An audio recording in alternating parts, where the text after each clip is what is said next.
Hello mga ka-Canva, welcome back sa aking channel. Sa video na ito, ituturo ko sa inyo kung paano gamitin ang iba't ibang Canva text effects para mas maging eye-catching, professional, at clickable ang inyong mga designs. Alam mo ba na sa simpleng paglalagay lang ng shadow, glow, outline, o curve effect, pwede nang magmukhang pro ang iyong text, kaya kung gusto mong gumanda ang iyong mga design na thumbnails, mas maging creative ang social media posts, at mas maging premium tingnan ang designs mo. Stay tuned hanggang dulo dahil step by step natin itong gagawin. Tara, simulan na natin.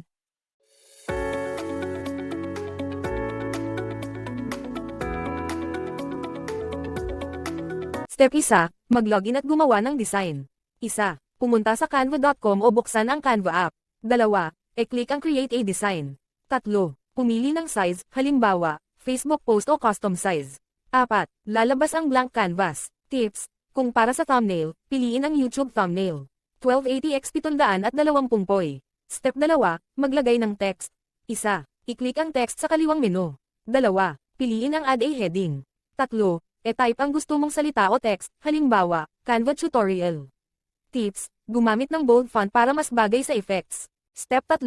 I-click ang effects. 1. I-click ang text. 2. Sa taas, i-click ang effects. 3.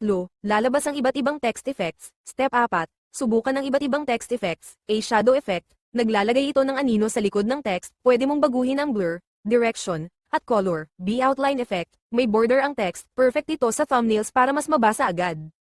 C glow effect, may parang ilaw sa paligid ng text, maganda sa dark background. D curve effect, pwede mong i-curve ang text pataas o pababa, maganda sa logo o badge design. Step 5, i-adjust ang settings, pwede mong baguhin ang color, transparency, blur, offset, at thickness. Tips: huwag masyadong sobra ang effects para hindi magmukhang magulo.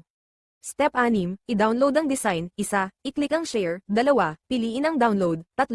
Piliin ang PNG o JPG. 4. I-click ang download. Bonus tips: kung thumbnail ang ginawa mong design, gumamit ng malalaking font, gumamit ng contrast colors, halimbawa, white text dagdag black outline, huwag gumamit ng sobrang daming effects sa iisang text. Ngayon alam mo na kung paano gamitin ang shadow, glow, outline, curve, at iba pang effects para mas maging eye-catching at professional ang iyong designs. Kung may natutunan ka sa video na ito, huwag kalimutang i-like ang video, mag-comment kung ano pa ang gusto mong matutunan at mag-subscribe para sa mas marami pang Canva tutorials. Maraming salamat sa panonood, at tandaan, create, design, earn online. See you sa next video.